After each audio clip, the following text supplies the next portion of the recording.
Prezada CACDista, prezados CACDistas, sejam bem-vindos ao canal. Esse vídeo é para a terceira fase de História do Brasil e nós vamos iniciar o nosso trabalho com o período da colônia ou América Portuguesa.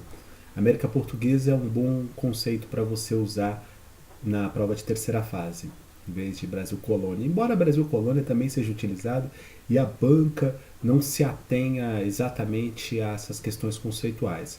A banca de História do Brasil, ela está atrás de outras coisas e a gente poderia já inaugurar, eu devia ter falado isso no vídeo anterior, mas vou aproveitar o parênteses para dizer mais ou menos para onde a banca vai olhar. A banca de História do Brasil, ela olha muito para os seus acertos, tá? Ou seja, todo o texto que você construir que estiver respondendo ao comando da questão, ela vai avaliar como positivo. O que você eventualmente errar em termos de informação, ou eventualmente você não tocar no que o comando está pedindo, a banca não vai te tirar ponto, mas também não vai te dar ponto. Então é como se ela tivesse um espelho na frente dela e vendo quais são os pontos que devem ser de alguma forma mencionados na sua resposta. Então, seja inteligente. Utilize as linhas, utilize o espaço da sua resposta pensando um pouco com a cabeça do examinador. Ou seja, o que é que o examinador quer encontrar nessas linhas? É um texto construído de forma elegante?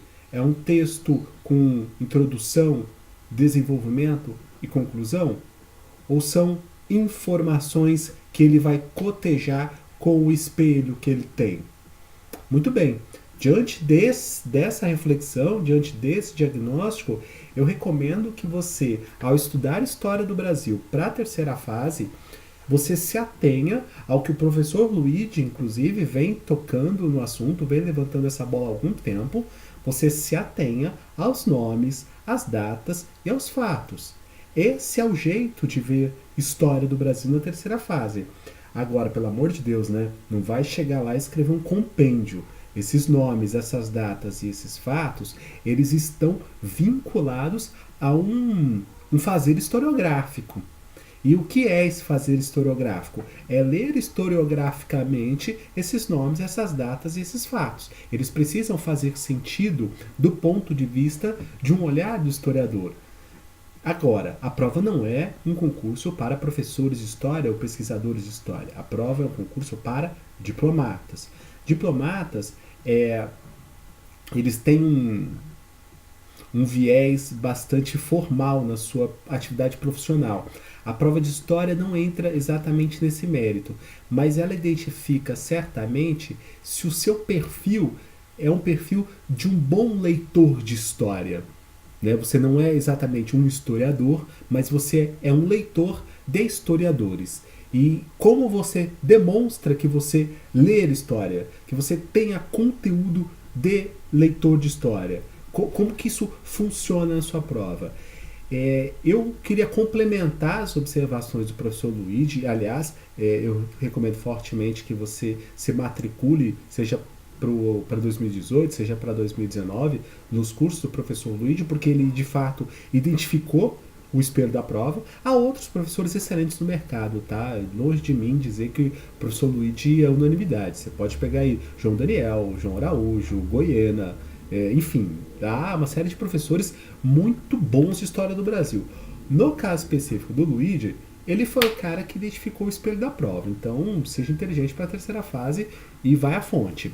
Mais fonte que o Luigi, entretanto, é o nosso famoso Doratioto, o nosso famoso Barbosa, enfim, os caras mais próximos da banca, se é que eles vão permanecer na banca. Permanecendo ou não, embora o Doratioto seja uma figura quase que certa, né, até porque é professor do instituto, permanecendo eles ou não na banca, o fato é, nós vamos nos concentrar em nomes, em datas e em fatos, porque esse caminho é o caminho que não é que não tenha erro, não é disso que se trata, mas é que objetiva e explicita e demonstra o seu conhecimento em história. Agora, uma coisa também é fato, prezado candidato, Os demais candidatos aprovados, e o Texugo Melífero mostrou muito isso, eles fazem isso. A maioria dos alunos aprovados, ou pelo menos mais da metade certamente, eu não tenho o número agora, mais da metade dos alunos aprovados foram alunos do professor Luigi. Isso significa que o professor Luigi tinha razão. Esse ano, a tendência é que todos os alunos aprovados tenham, de alguma forma, direta ou indiretamente, passado pelo treinamento do Luigi. Mérito do trabalho dele, não tenha dúvida disso. Se você, por um acaso, não seguiu o método, eu recomendo que o faça, embora para essa prova, para esse exame, eu acho que se você não fez até agora, talvez eu seja uma alternativa ao seu processo. Não porque eu tenha metade do conhecimento de história que o professor Luigi tem, não se trata disso. Se trata meio que da manha e do entendimento de como como é possível fazer uma excelente prova de história do Brasil, se eu não me engano, do dia 6 de outubro. Se eu não me engano, a prova de história é a prova de sexta-feira. Como é que você vai fazer? Eu acho que a gente consegue dar um salto além com toda a humildade do mundo, mas eu acho que, pelo menos o meu entendimento, vai ser nesse sentido. A gente consegue um pouco além do que o professor Luigi está propondo. E eu acho que quem conseguir dar esse salto vai se diferenciar em relação aos candidatos que estão fazendo o curso dos nomes, das datas e dos fatos. Isso é básico, tá? Tem que colocar mesmo na prova. Eu vou inaugurar aqui essa série de 10 vídeos. Aliás, esse já é o segundo, talvez a gente faça 12 vídeos pelas minhas contas, mas essa série de História do Brasil, ela pretende fazer com que você utilize os nomes e as datas dos fatos que já estão no seu caderno. O que eu vou tentar te trazer aqui é uma coisa... Eu não dei um nome ainda, mas eu vou dar o nome de o espírito dos nomes, das datas e dos fatos.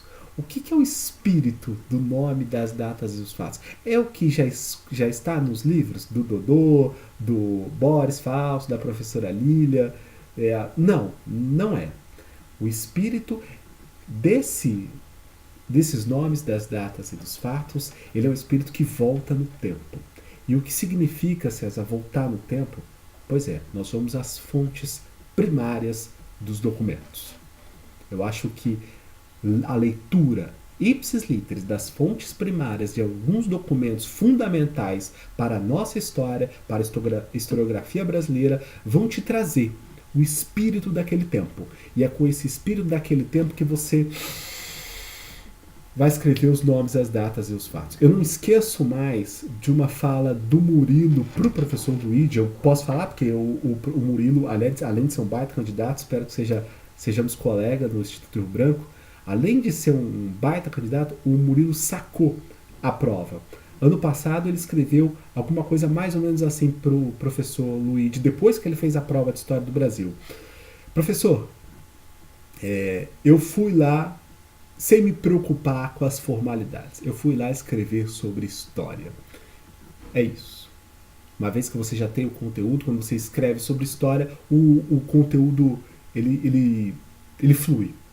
O que eu quero convidar você para fazer aqui é um trabalho um pouquinho mais maçante, um pouquinho mais chato, mas eu tenho a impressão que ele, se você ouvir o vídeo 2, 3, 4, 5 vezes, claro, havendo tempo para isso, eu vou emburrecer um pouquinho aqui, porque eu vou servir meio que de locutor, mas eu acho que é um benefício que eu posso gerar para você.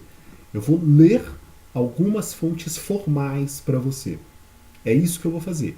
Vou pegar algumas fontes formais, não, perdão. Eu vou ler para você algumas fontes primárias. A sua tarefa aí não é ficar me ouvindo apenas. Você vai identificar no texto os nomes, as datas e os fatos. É isso. Eu vou ler o texto formal e você identifica no texto. É lógico que logo no início do texto eu já vou meio que te dar de cara esse registro, nome, data e fato. O que você vai pegar no texto é mais ou menos os nomes e as datas dos fatos e costurar isso. À medida que você costura e faz um parágrafo com aquilo que eu li, você acertou a questão, entendeu? Você vai dar vida ao nome, às datas e os fatos. A minha função aqui é ler a certidão de nascimento, tá certo? É isso. Eu vou ler para você a fonte, vou ler para você o documento, selecionei alguns documentos de colônia, de América Portuguesa, selecionei alguns documentos, fonte primária de Império, e selecionei também alguns documentos de República. E aí, o que vocês acharam do desafio? Eu tenho a impressão, honestamente falando, que esse é o pulo do gato para se destacar e ganhar um pouco mais de fluidez nos textos de história. E aí, ganhando um pouco mais de fluidez, o texto corre na frente do examinador e o examinador se sente à vontade para te dar nota máxima se você respondeu ao exigido no comando, se você colocou o máximo de informações possíveis e se o texto fluiu. O que a gente vai tratar aqui é da fluência da história do Brasil, tá bom? Grande abraço, eu vou gravar já no próximo vídeo a leitura, mas eu já venho falando de colônia, América Portuguesa. Sejam bem-vindos à série Estuda que Passa, sejam bem-vindos a essa série de vídeos de história do Brasil para a terceira fase. Espero que vocês continuem acompanhando no canal. Grande abraço e até o próximo vídeo.